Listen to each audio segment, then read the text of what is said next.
Good evening and welcome to tonight's City Council work session on the municipal building complex. I'm going to pass it over to Kate Cook and John Tabor as the chairs of the committee. I just want to thank in advance all the members of the committee. This is a very tough project. At the end of the day, will be one of the largest projects we'll do in the city. Certainly a need for that to make sure that the police have a suitable work environment. And I just want to thank again. This is not the end or even the beginning of the end. We're still at the end of the beginning stages here, but just the work that has gone into this. There's been a lot of delivering committees, but you guys have really put the work in and asked a lot of tough questions, and hopefully as a part of those tough questions getting to a result that is going to get 80% of the city on board with this path forward. So again, just want to thank you in advance for the work. This meeting tonight, we're hosting it in advance of your next meeting that you're going to have. That's why we're having it in the middle of July. It's not to sneak it by everyone. Everything's on YouTube.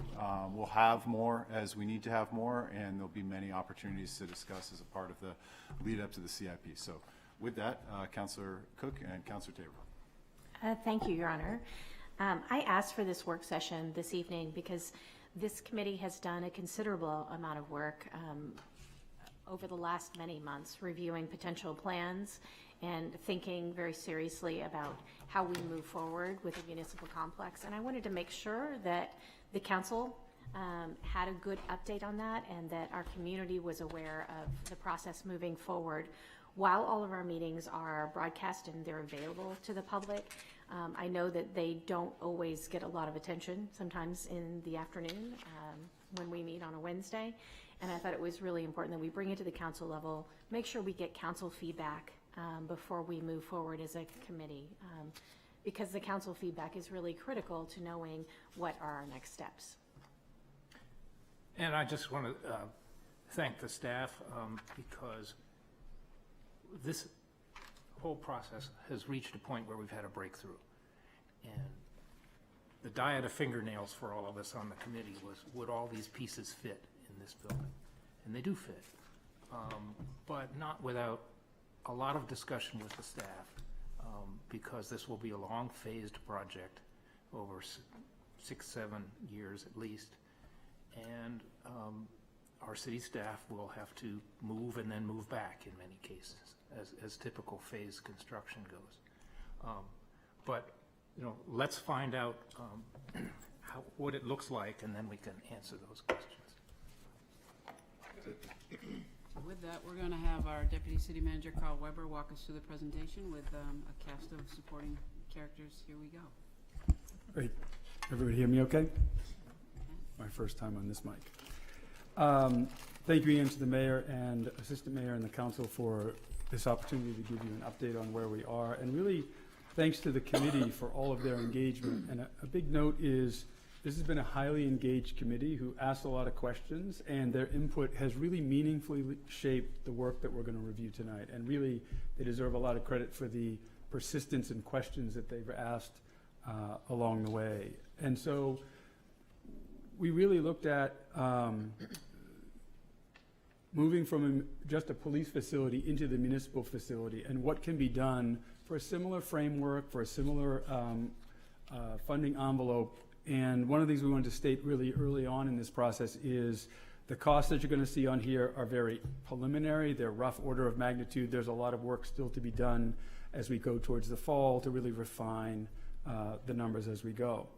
And so if you, next slide. Part of the question that we were facing is, what can the city accomplish if you consider the whole building and not just the police department? So a standalone police department project really was limited in scope to just the police operation, single purpose. Now we're looking at the municipal complex as a whole. How do we reclaim space? How do we better use existing space within this building? This is a very large building, but if you walk through it on any given day, there's a lot of wasted space. And so what we're looking at is not only meeting the operational needs of the police department, but also creating an accessible point of service for residents, a place that they can easily access the building And really the services, you'll see later on, the services that they would access on a regular basis are right in front of them, and it reconfigures some space to be more efficient in the long term. Next slide.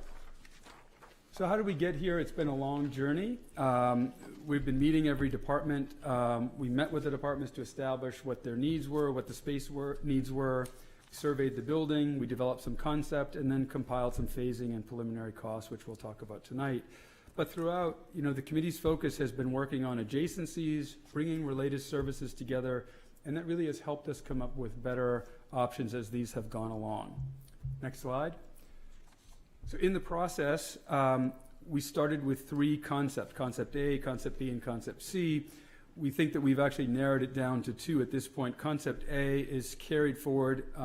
It's a strong alternative, but it has the largest square footage. Concept B was set aside partly because it required a second story on top of the Sallyport, and we know the viewscape was an important aspect of this project, so we've set that project aside. And the adjacencies really didn't work in that concept. And then this Concept C, which we'll go into more detail, is the lowest square footage and the best adjacency. So sometimes when you put things into a smaller package, you can be creative with the space, and we were really trying to do that. We'll talk a little bit more about the lower level space here in a minute. Next slide. And all the detailed plans on all these are available. If the public wants to look at all the concepts, they're up on the website. But the Concept A was really larger to begin with. It had a sort of if you notice, the shape was sort of an arced addition. But we noticed that the entry point was small, the point of service was smaller, so people would be sort of queuing up in a hall. It was a little bit clunky the way that you would come in and be offset from the council chambers. And so we just looked at that and said, it's a good option, but as things have progressed a little bit more, it hasn't turned out to be the most efficient use of the space. And again, this was the largest square footage in the project, of the concepts. So the next concept, next slide, was Concept B. This was trying to not expand in the front as much.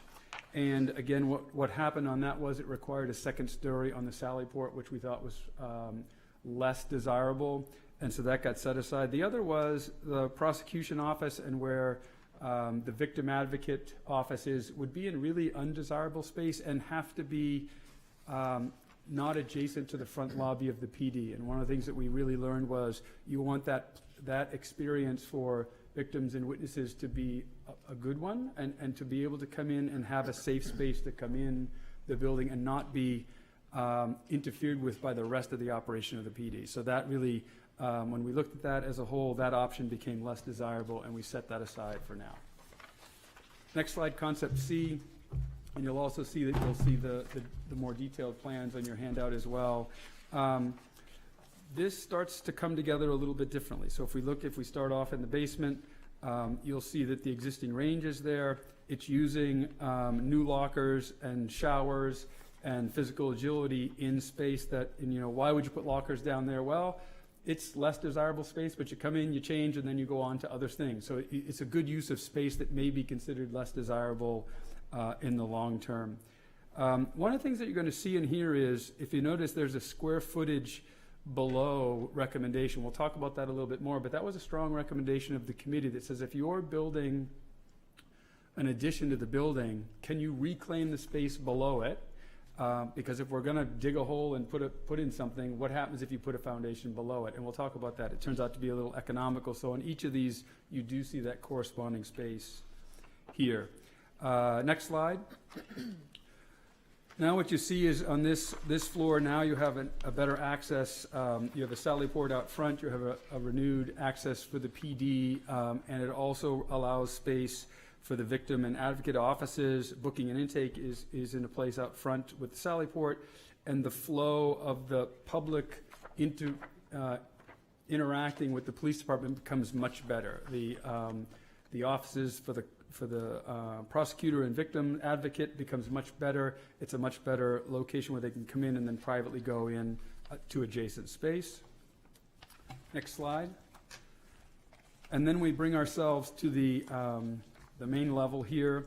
What you'll see here is a accessible point of service.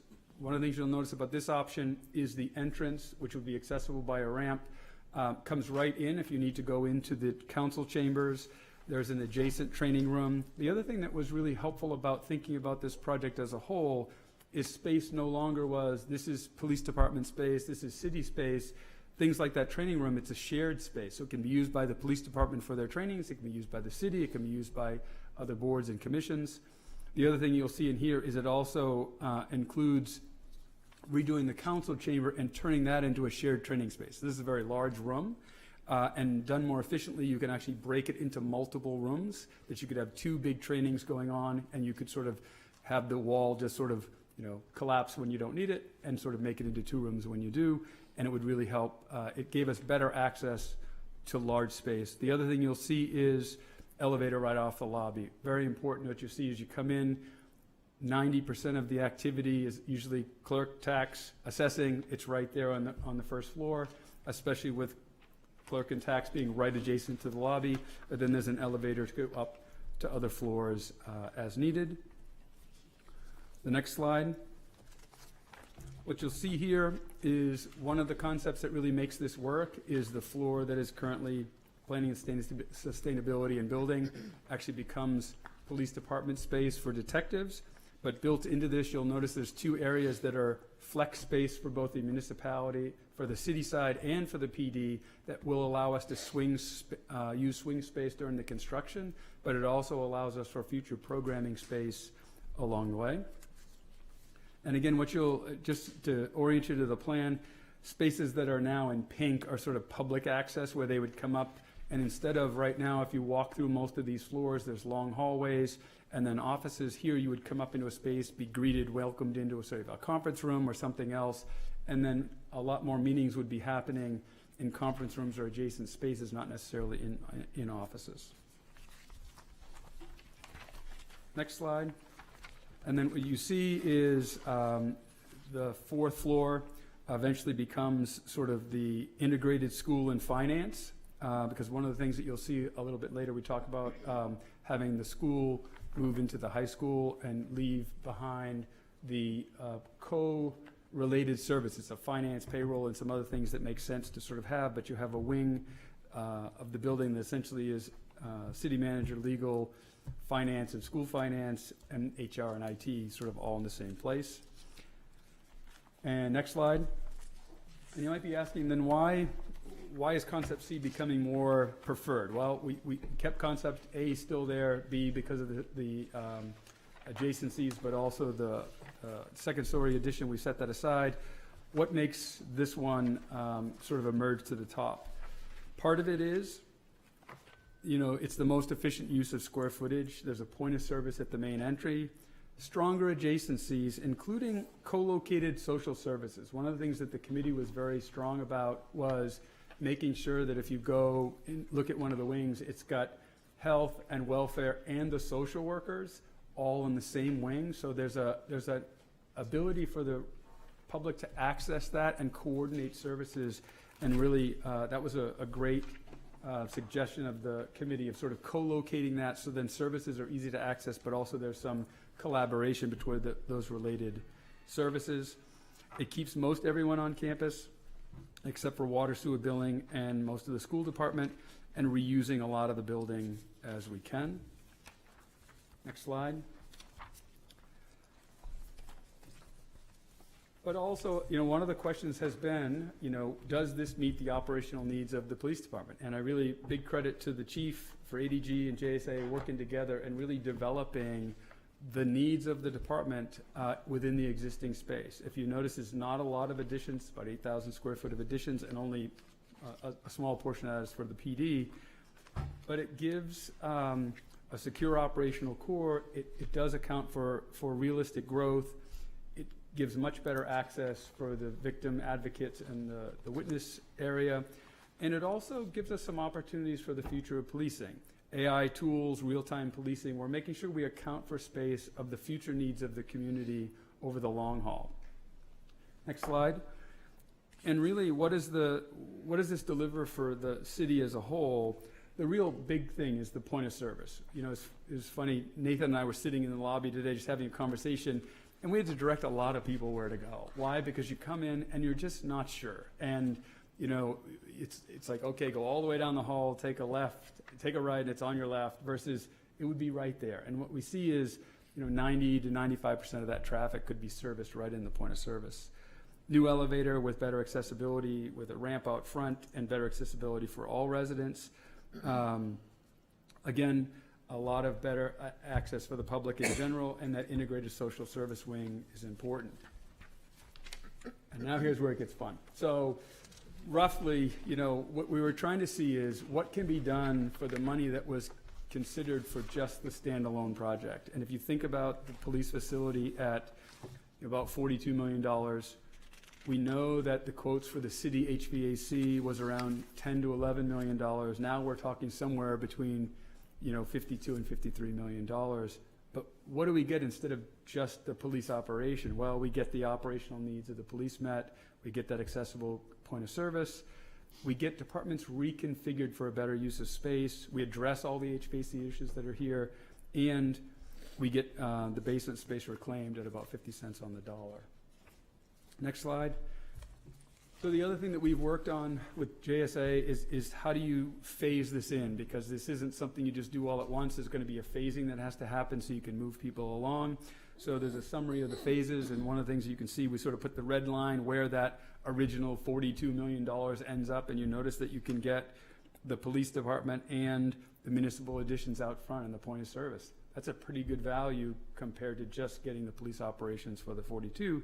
The others, you know, around the council chambers and the others is how do you get through the rest of the project so the building is sort of done in a total.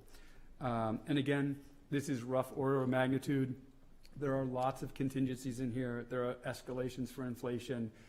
The work that we'll be doing in the next few months is going to continue to sort of refine this as we go, and the project will continue to get refined as we get a little bit.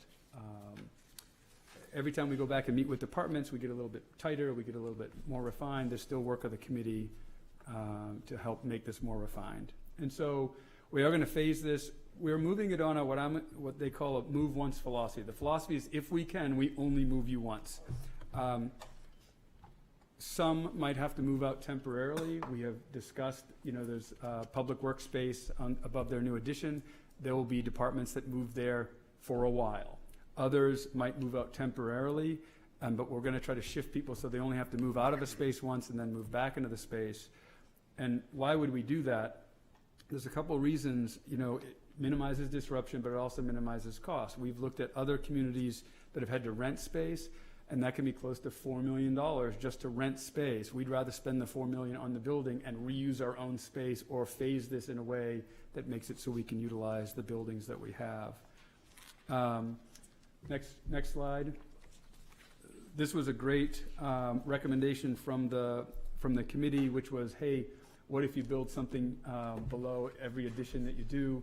It turns out the estimates have that about 50 cents on the dollar. So if you're going to build something, you might as well capture that space. The benefit of that is we can have it for storage, we can have it for future use. But it's really nice to have space that's built that doesn't have pipes running through it, especially if we're going to store documents in these spaces. Because right now, most of the spaces we store documents have pipes running over them, and we have lots of problems with leaks and other things that happen. So really great suggestion for that. Next slide. There's a couple of things that unlock that concept C. One is flexible council chambers, renovated for multiple use. So now the council chamber isn't just sitting here all day. It might house training. And one of the things what we really learned was the police department can be a place to host training, and then we get free slots in those trainings and don't have to pay travel to the training. So the more places we can do that regionally, the better we are as a whole. But we can do it in the police department, we do it in other departments as well. The other is the proposed move for the school department, proposed for fiscal year 28, frees up the 4th floor space, improves collaboration and shared support with finance for those who remain. And I can't go forward without a special thanks to former Mayor Peter Weeks for asking this question at every meeting. It was great. And so we addressed it, but what it shows is all that feedback, all the questions that were asked really helped us shape this design over time. And so just as a reminder, next slide, these costs are preliminary. We're still in the conceptual phase. We're going to refine that estimate this summer, and we're going to start talking about the public feedback. We've scheduled some farmers market days in August. We've drafted up some frequently asked questions and the project landing page. And what we'll do at their next meeting of the committee is going to review all the different sort of public outreach and feedback opportunities, because you know I love feedback, to make sure that we're getting a lot of feedback as this thing gets refined along the way. And now to the fun part, the next few pictures. So what you'll see here is, instead of just looking at the plan, we wanted to look at the conceptual view. What would this actually look like? And what the attempt here is to really blend the new, that incorporates that in well, so you can tell where the additions are, but also how does it flow. And if you notice, it's just a one-story sally port. And if you look at this compared to, for some perspective, and we might go out and put some posts in the ground at some point, right now there's 4 parking spaces there. That's going to take up about 3 of those parking spaces that are there. And you sort of see, if you go from the Connor's Cottage, if you go from the farmer's market, that doesn't affect the view at all. Here in the parking lot, it just does that one-story sally port. Part of that is we need to have that in a place that's easy to sort of drive in, and then if somebody's released, they're released back out without having to be escorted through the entire secure part of the police station. So a lot of questions around why is the sally port in the front. It makes sense to sort of be able to do that booking, intake, and then release without having to interfere with the other secure part of the building. Next slide, you get a view of what it looks like straight on. Oh, there is a green dot on the corner. Peter tells me that he put a green dot on the corner out there so you can go out into the parking lot tonight and see where that actually would be. So I think that's helpful just visually. And I think as we get further into it, we talked about putting out a pole and maybe a piece of tape just so you can sort of visually see what that outline might look like. But again, you can see how it really integrates in, and I think it gives it sort of the feel and look of, you know, that it was intentional how this building all fits together. And then I'll leave you with this, which is where we go from here. July 29th, the committee meets, reviews the layouts, and prepares that public outreach. During the month of August, we're going to continue to do phasing costs and really trying to get some outreach, and the committee meets again on September 9th. And then the goal is to bring this back to the council in a more solidified way for recommendations to move forward. And so what we're really looking for is just affirming the direction that the work of the committee is progressing along, and we think it makes sense to continue to refine Concept C at this point because it's the most viable option. Confirm feasibility, comfort that says, hey, the price estimates so far are consistent with what you'd hope to see, and then support the public outreach. And then a little bit later tonight, you'll hear about the request for a public hearing for the remaining $2.8 million, which continues that sort of design and bidding process so we can get this out and get some real solid numbers, which we know will change. And even when we go out to bid, you know, they may say, hey, look, if you phase this a little differently, you might be able to save some money. And we really want to look at ways to rein that cost in. And so with that, I would take any comments from the committee, and then we're here to answer any questions that you may have or the council has. Certainly to open up to the committee. Any feedback? It was a lot to take in. Appreciate the effort that went into that. Council questions that we have. Council Moreau. Exactly what phase will we put the HVAC? Because I know that's sort of a component that affects the entire building, and it's a big price item, so I'm just trying to figure out where it phases into the phases you've got. So I'll take a stab at that, and you can correct me when I misspeak. So the current system is a centralized boiler system down in the boiler building. The approach to this is going to be more of a distributed heating and air conditioning system. It'll be a separate heating system from the air conditioning side. So it allows us more flexibility in terms of phasing. It'll be done, you know, it has to be done as the project goes forward, so a good chunk of it will probably get done in the first phase. Okay. But it is being broken up into a more distributed approach, which will allow us flexibility instead of having to go through the entire place all at once. It gives us the ability to do sections at a time, and it's not necessarily how you would do a new building, but it is I think it's a really good solution. And I'm really comfortable with it at this point. I think it gives us a lot of ability for easier maintenance, and, you know, being able to isolate sections at a time as we go forward over time, so. And we get rid of a lot of those big pipes. Yep. Yeah, it's much more efficient from a heating system side. Smaller pipes, lower temperature. We lose a lot of heat going from the boiler building, getting it into the building. Councillor Hopkins. Thank you, Mayor. A couple of considerations I would ask as you move forward with design, as a mom and a physical therapist. So, the first one, as a mom, in these public spaces, are we hoping? I would hope we would include a lactation room, and I've seen those coexist with sensory regulation rooms for people or children who need a quiet moment. So that's something that I would request, and then also changing tables. And if we're having gendered bathrooms, a changing table in both the men and the women's bathroom. And then my other thing on bathrooms that I've been a PT for 20 years and I see it all the time and it irks me is when we're putting like coat or purse hangers on the back of bathroom doors, you're putting them at shoulder height for a woman who's 5'8". That is not handicap accessible. That's not accessible for anyone who's short. So either two hooks or a lower hook.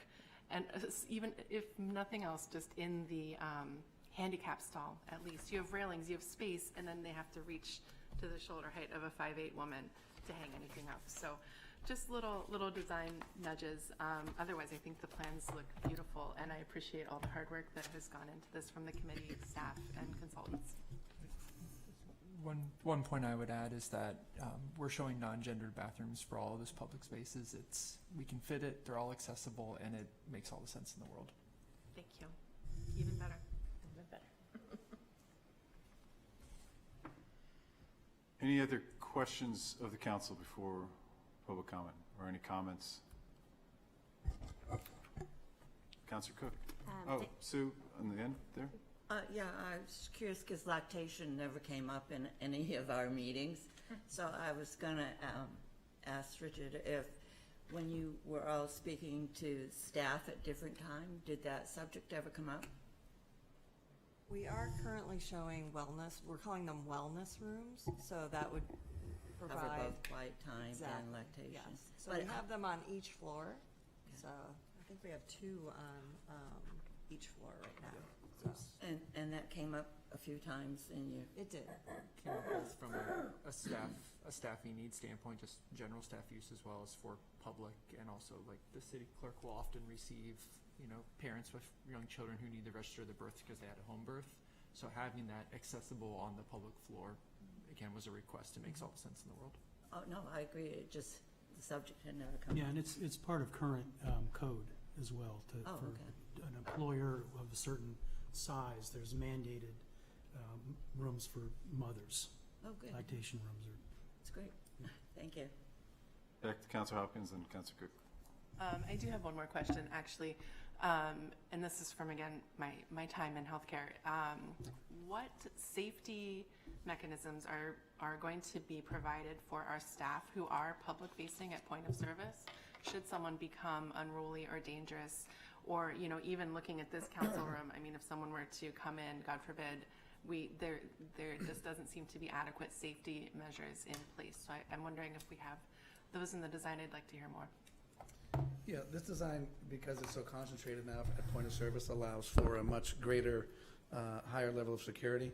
So we'll employ the latest technology for security, for sure. It's so much easier with point. It was really the point of the point of service, because we had people wandering through the building previously, and as recently as 5 years ago, they would wander through the building at all hours of the evening after a meeting. So we now have currently card readers on a lot of the doors that keep people on certain floors after hours. But this layout will allow us to get very concentrated with our security. Absolutely. Wonderful. Thank you. And I think that's why you see in there, you look at the pink spaces is where the public may go, and instead of just wandering down a corridor into someone's office, they'll be greeted by someone and then sort of allowed in. And the point of service in general, people are behind windows, which is also helpful, so it's a lot more secure than what we have Counselor Cook and then Counselor Moreau. I just wanted to point out that it's critical to understand, because I've received this question from several members of the public, that it's not as if you can do just the first 5 phases and stop there. The project requires that you do the whole project because you're displacing people, and you have to then move them back. And so you have to finish the rest of the spaces. So while this is coming forward at a slightly higher price tag because of the phasing, while we don't have Nathan Lenny here, down here right now, we would be phasing it as far as financing as well. So you're not bonding all of it at the same time, which helps with our debt limit and the financing of the project over a longer term. Thank you, Counselor Cook.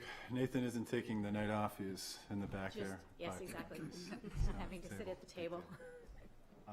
Counselor Moreau. I'd just like to say thank you guys so much for all the work you've put in, and it's really nice to see a plan that's going to make what I consider a lot of unused space much more usable, so really appreciate that. As far as I'm concerned, I think you're going down the right road. I think this is the least obtrusive as far as, additions you're putting on. It's going to preserve a lot of the natural traffic flow that everyone's already used to, so that's really helpful. And I do love bringing up both clerk and tax right up front. That's a brilliant idea to not have to walk to the far corner of a building. And the split use of council chambers, I think, is just also a wonderful idea. So I'm on board with all this, and I do like the idea of paying for it over like a decade. That's so much easier. Sister Mayor. Thank you. Discussing of bonding, I was wondering if finance had looked at a potential of what the bond schedule looks like, or within the phases of how that would affect year over year our debt ceiling, and kind of if that has been discussed, or if we anticipate that to be discussed in the next phases of this project. I saw you with the folder. Yeah. The folder's misleading. It's just the early stages. Good evening, folks. The question and the comments from the Assistant Mayor and Councilor Cook are right on target. I tried to prepare a couple of notes. It's still very much early days for us, I think, in this conversation, and we also didn't want to get in the way of the concept conversation that you were all having. But undoubtedly, the question of affordability is on your minds. So let me offer something that's fairly concrete and then something less so. First, to the extent that I can, let me define for you or explain to you debt limit. Debt limit exists as a legal statutory reality. You've heard this, many of you, in multiple meetings in the past. There are limits on the amount of debt that we can carry. They are different on the municipal side of our lives and on the school side and in the area of waterworks. There are no limits in the area of sewer. Municipal has a 3% limit based on the valuation of our community. City school can be an additional 7%, and the waterworks can be an additional 10%. Today, our total outstanding debt is somewhere just north of $300 million. The total maximum debt limit, if you add up municipality and school and water, might look like more than $2 million. So in each of the categories we break down, we're $2 billion? did I say 2 million? You did. 2 billion, thank you very much. Oh, We are, we have an issue. we're already there. Really excited. Great. $2 billion, 2.1, and we're at 300 million. And if you add in anything that you have already authorized, but we have not yet issued to create the real debt, because the auditor's calculations will include those commitments as well. That totals 380 million. We are well within our limits at every step, and this project moves you in the direction of the limits, but by itself doesn't drive you anywhere near the legal limits that are set by statute. Less strict, if you will, or less definitive is the area of affordability in terms of our financial policy. And I think couple of the questions that I've already received were about the 10% rule that we use. We have a financial policy by which we limit ourselves to not spending more on net debt service in each year than 10% of that current year's appropriation. So if your budget is at 150 million, 10% of that is 1.5 million, and we 15 million. Yeah. No, so is it late tonight already? Silly numbers. 15 million. It's just numbers. It's just one of millions, right? And so you've seen that. That's in your budget. And every year we give you an illustration where we talk about the current year and future years of the CIP, and we show graphically how we're comparing against that 10% ceiling. I would remind you that every year of late, we've come in right around 8%. So 2 years back, FY26 was 7.97%. This FY27 budget we've just begun came in at 8.04%. In almost every year that you've seen it, we have, in the out years, climbed up against the 10% ceiling, even broken that threshold a little bit. But I would tell you that historically, by the time those out years become current years, we're back down around the 8% mark, because those years are in effect a wish list in that CIP and have not yet suffered the aggressive scrubbing and deferring mechanisms that we put in place as we bring the CIP to you each year. And if we go back and look historically, you'll find that each year as it arrives is back down around that 8% mark. But even then, that CIP includes not only the tail, meaning what you're paying now in payments against past borrowing for projects already completed or in the process, it also includes a projection of things that you anticipate in the plan. If you tease away, if I strike away all of the want that is in that CIP and just consider the tail for actual borrowing and actual projects completed or in progress, that number tops out just above 8 and falls off very quickly to the middle 6s and then 6% by FY33. It's a graphic that we could share when we dig down deeper into this and we get to the real affordability question. I guess what my point is in that is to the question of, is this affordable?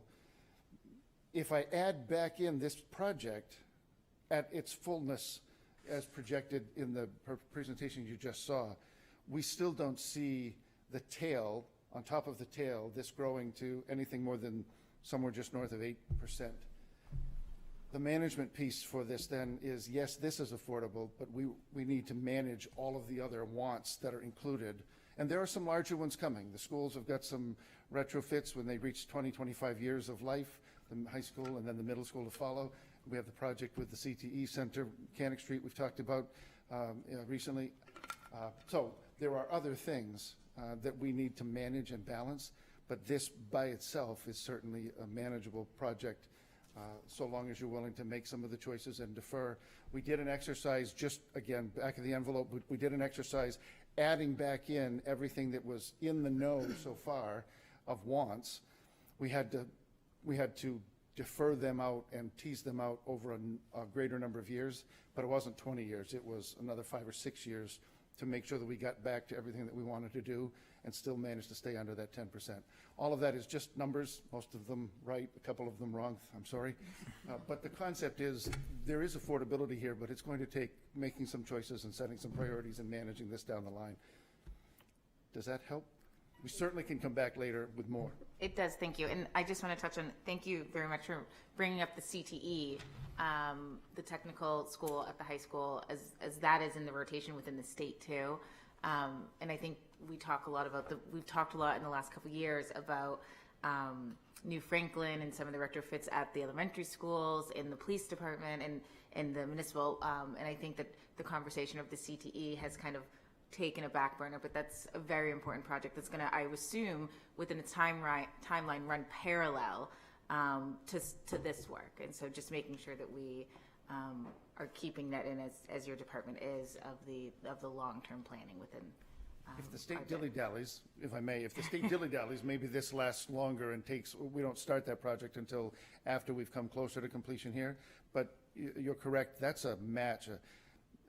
Most recently, I knew it to be a 30% local, 70% state budget. So we want to make that a priority, I'm sure, and don't want to miss the opportunity. Thank you so much. Counselor Flynn? This is great. I love the better use of the space. But so it looks from, the edifice isn't really changing, except for the Sally Port. The footprint will stay the same. It's coming up, or some out toward the parking lot. I know that when we toured with Chief Newport, the police station, the foundation of the wing where the city manager, that wing with, over here, is the foundation, are you gonna have to like dig? Because I know there's that's, like, what's the integrity over there of that portion of the building?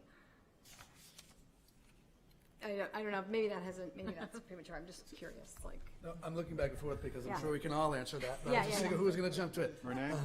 Well, I thought the same thing, because I'm thinking of the Pfizer building in New York City that sort of buckled, and you want to make sure, that, you know, I understand. So what we know about the complex is it's made up of, in the common way, we talk about 4 buildings. We talk about the building on the end, but it's actually made up of several different structures, as many as I think 16, 18 different structures. So some of them are very easy to just remove. We can kind of reverse the construction out into some of the low quality additions that have been put on. But the foundations of the major structures, we believe are very good. And of course, we'll go through geotechnical exercises, we'll do probing and so forth, and to determine that, we'll go around the perimeter of the building and probe the foundations to make sure. But there's nothing currently saying to us that the structures are in any way compromised, which is good. I would assume Yeah. that had been, but. I was And we have a just lot of curious. documentation, as-built documentation, believe it or not, even for some of the older buildings. We have some pretty decent as-built information going back along. Still plenty to go. This is a very conceptual level. Right, Yeah. right. But these are all steps, things like the hooks, we would be getting at much further down the road. Yeah. But it's a Yeah. great, You can't unsee it. can't unsee it. You Yeah. can't unsee that. Can't unsee it. The other thing we'll do to make sure of what I just said was to do, Peter just reminded me of destructive testing. We'll open walls up and maybe ceilings and to really expose structure that might be in question. So we'll do that in advance of, buying the contract out with some pre-construction services that might create a better value for us. That's great, thank you. Mr. Weeks?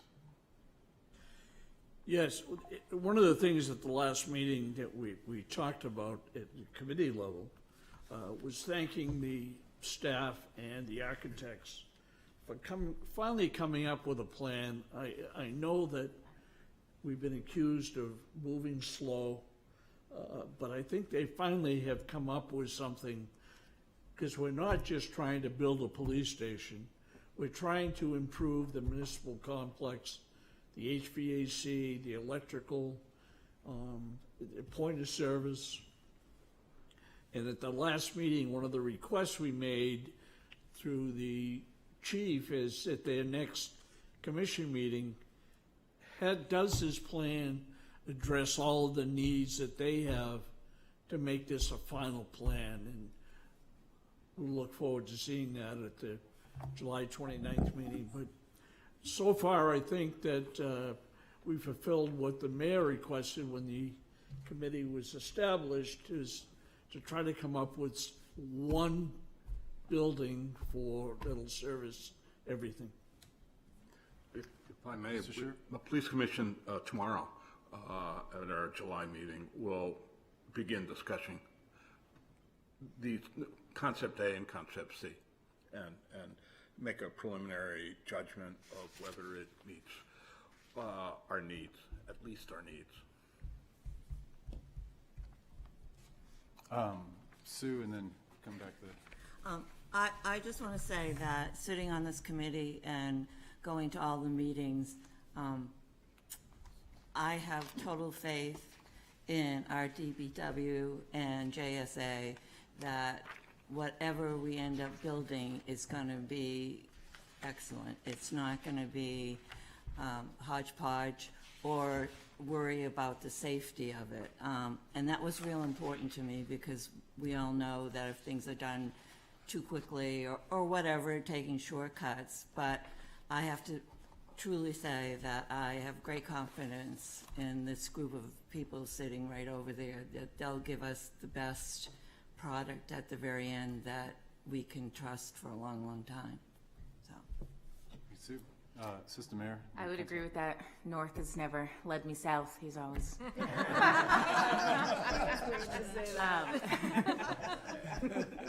A question, and this is concept plan aside. This is more for leadership of Joe and Peter.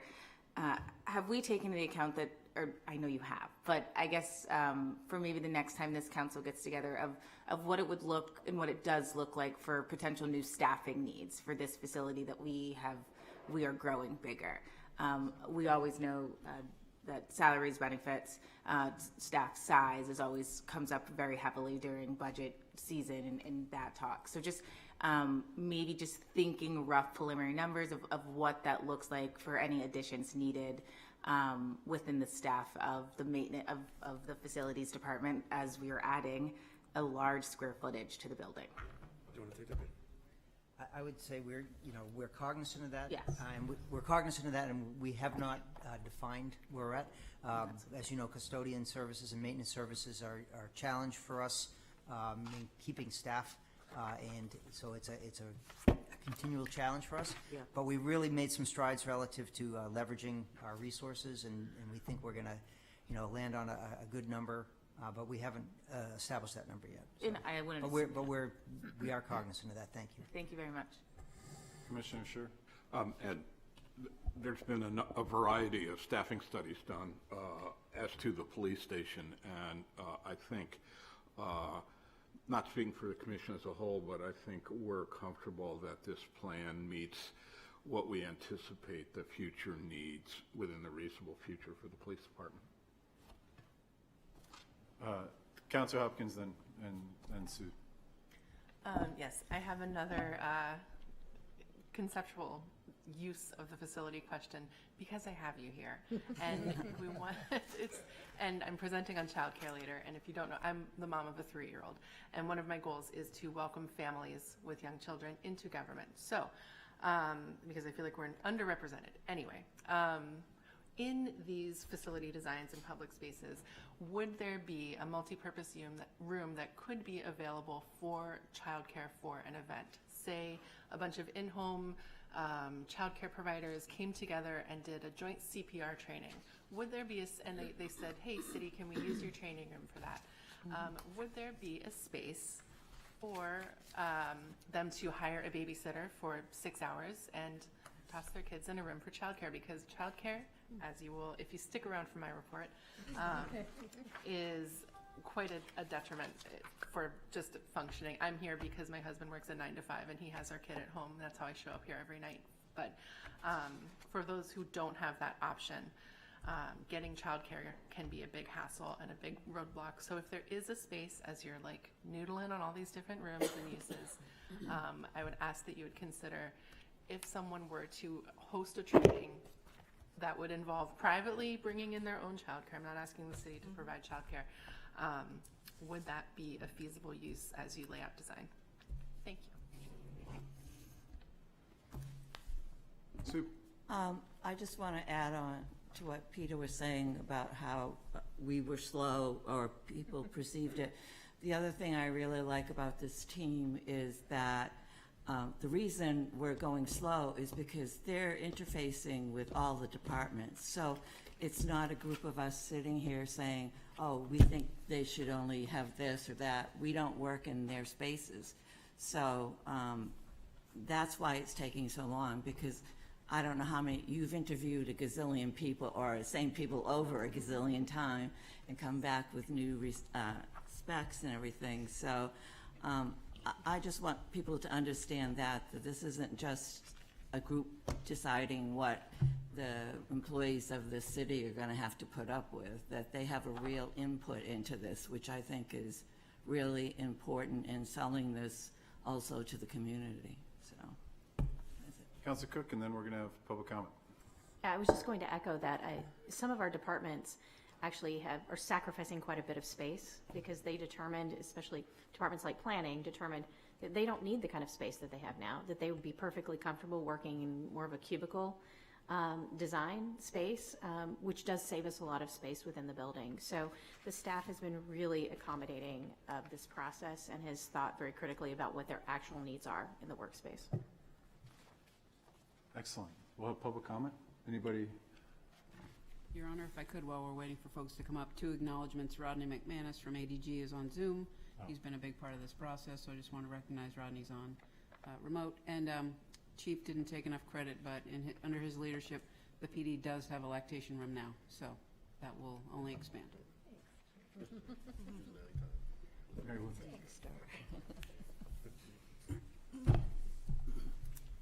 Well, I want to thank each and every one of you. This has been a good process. It's been very open. It's very easy to access all of the information that has come through these meetings, and but it is a long time coming. In 2014, the police department did a study, a facility study, which showed that this police department didn't really belong in what was a hospital facility. So here we are still talking about it.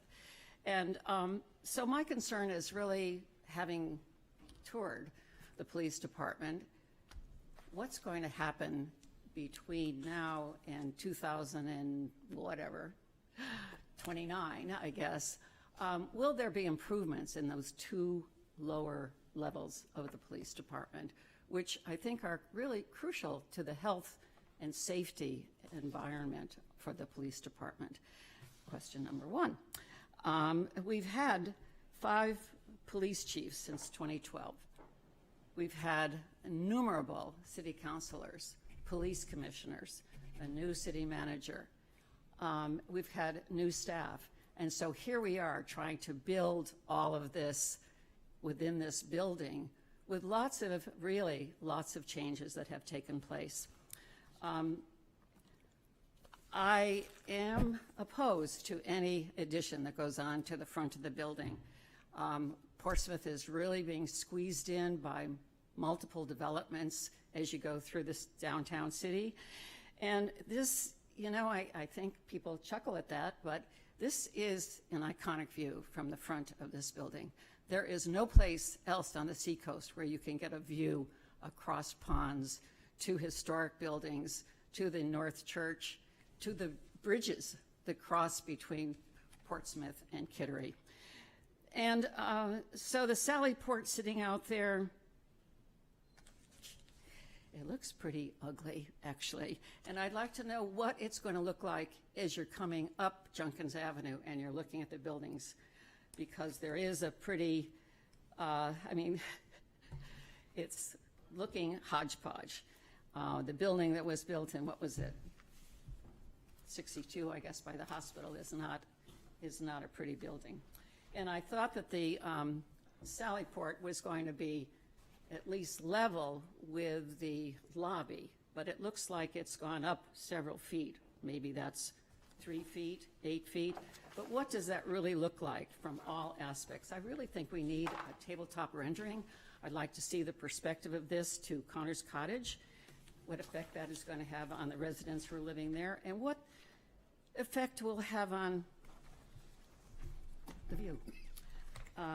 So I do thank you for all the work. I did serve on the committee for a year, but I feel that it's really a great committee, and you're doing wonderful work. So I thank you. Thank you, Mary Lou. Any other speakers for public comment on the municipal complex?